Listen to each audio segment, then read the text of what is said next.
And we're live. Hey, everybody. Nicole Sauce getting ready to record my afternoon podcast, which is a thought of the walk, which means today it's pretty short. And I'm just going to move the live stream over here. Then I'm going to record my podcast. And then when I'm done with that, I'm going to continue doing website design. I have been doing website design like a crazy woman for days. And I'm happy to have the work, just so you know. But today is a Thought of the Walk episode, and my target time for these is about 15 minutes. The whole point of this was it was something you can listen to on a walk real quick and then be done with it.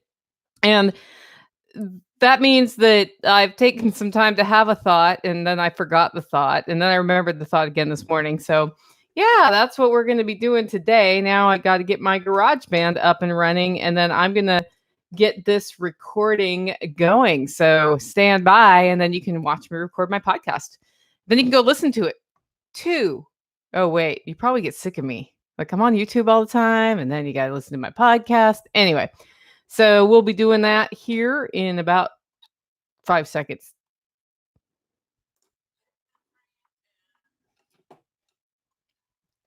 Well, welcome everyone. Today is Friday, March 27th, 2020. This is episode 287 of Living Free in Tennessee, where we talk about building the life you want to live on your terms so that you end up having a life you like. I know it's a novel idea to live a life you want to live rather than the life that your mommy or daddy told you should.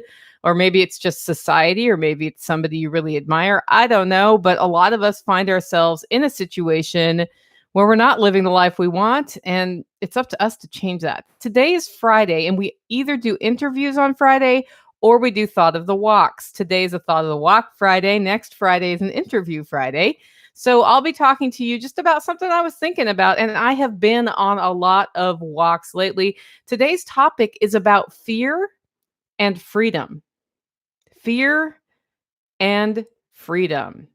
I'm going to talk a little bit about what I think about how fear and freedom interact with each other, especially right now when we're fighting the great unseen enemy of 2020. Before we do that, though, I do want to remind you, if you're interested in seeing how podcasts are produced, you can head over to my YouTube channel. It's just Living Free in Tennessee. You search it. There's a picture of a lady with a hat. That would be me. That's my channel. Go there, and if you subscribe, you'll get notices when I go live. At the moment, I haven't figured out the best way to let you know what time I am recording the podcast, because it seems like something always happens. Like I'll get my notes together, and then the bees will start singing The Person Mowing My Lawn, which totally happened today, which means they're going to swarm next week, by the way. That means they have a queen to defend. My bees are weird, but I've gotten to know them really well over the last few years.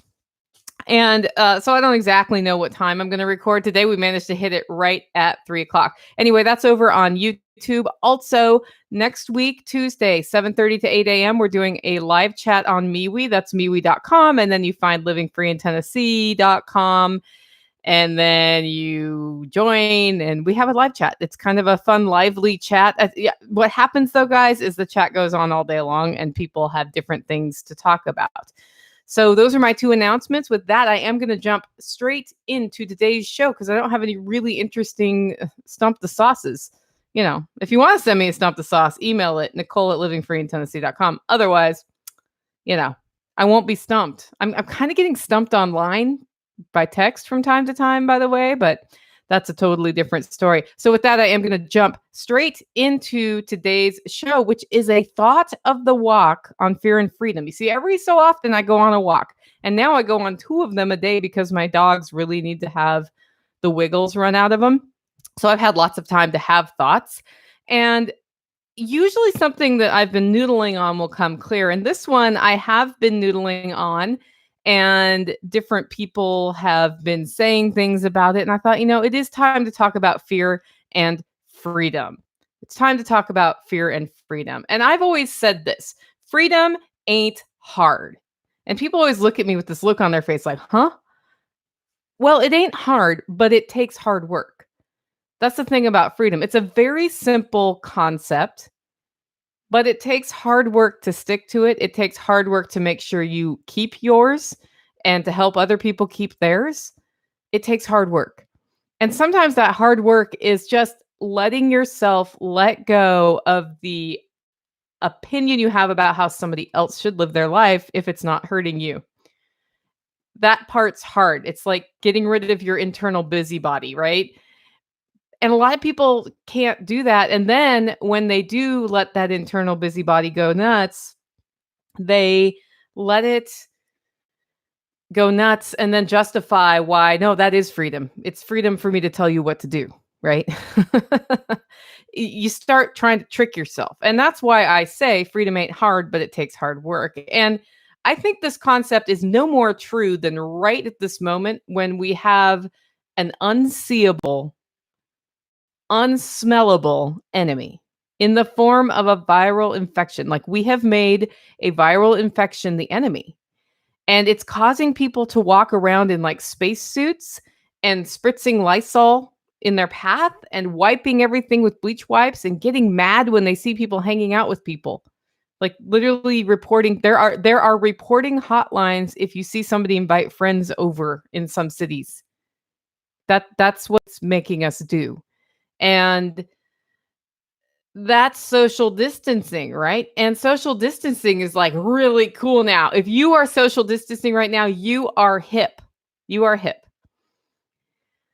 And that's in vogue. And if you're not doing it, you're not cool. And then, of course, there's a backlash to this, right? There's the people who are like, I'm not going to socially distance no matter what I do because I'm a rebel and I will not let you tell me what to do. That is what our society is doing, right? Like, that is the conversation online. And there are people posting videos of themselves coughing all over vegetables, which is gross at grocery stores, and partying in bars or at people's houses and generally being dicks about the whole thing. And it's been weird watching this go down. I have been lamenting the lack of reason on both sides, by the way, on this one for weeks, because today I am worried about something much bigger than what either side is doing. And I'm worried about something that's much bigger than a viral enemy that's eventually going to disappear. It's the other enemy, the enemy we have been fighting long before the Spanish flu was here, long before the bubonic plague wreaked havoc on humans. And you know the one I mean, right? It's the enemy that keeps pushing no matter how hard we try to stave it off. This enemy has disguises. It disguises itself as helpful and fair and secure. And it's the antithesis of freedom. That's who the enemy really is. It's the enslaver. It wants to make slaves of you. It wants to make slaves of me. It's the keeper of people. The one who would rather everybody in the world be poor, as long as we are all equally poor. The anti-individual, the busybody, the know-it-all that knows nothing, and the one who wants to be in control. And don't get me wrong, there are times when I really want to be able to tell other people what to do because I don't think they're living their life right. There are times when I'm like, it's not really my business, but it kind of bugs me. I understand the instinct and it's built into all of us. And that's why situations like this, when we're like, and we want to help, so let's put all the controls on, are really hard. And this particular enemy has many, many, many faces and many names. It's not one politician. It's not one policy. It's a master at using fear. That's what it is. It uses fear to trick us into giving up a tiny little bit more of control over our lives just to make us feel a little safer, a little more cared for, a little bit better about how we treat other people when maybe we were in the wrong, but we don't want to admit it to ourselves. And in fact, it's a little sad that we outsource the care of people in our communities to this enemy rather than taking the responsibility to help in our communities. And I don't mean that none of us are helpful. I'm sure you are helpful. I know I am helpful. But that outsourcing is a justification to not help. We force everybody to pay their fair share to care for those who most need, right? And then we look the other way when there are still needy because we have already paid into the system. It's like an excuse. It's like a built-in excuse. It's like we're buying off our guilt through setting up the system. And this system, this trickster, never lets fear pass without trying to turn the screws on us a little bit more, right? And to me, it's been astounding to see how quickly people are calling for the trade-off of personal rights and freedoms in response to a viral invader. People who I have fought alongside in the freedom movement. It's called the freedom movement, right? They've put their morals on hold because this enemy is scary. It scares the crap out of them. And I'm not saying that dying, suffocating to death of pneumonia is not a scary death. It is. And I'm not trying to discount that, but they defend militaristic action against their their fellow citizens, rather than talk about how can we build personal responsibility into our reaction to an illness that's scary? How can we find alternative solutions that might just work better than what we're doing now? And they call for growing that very system of government that is now being used, that stood in the way of a rapid, innovative testing solution to treatment for this virus.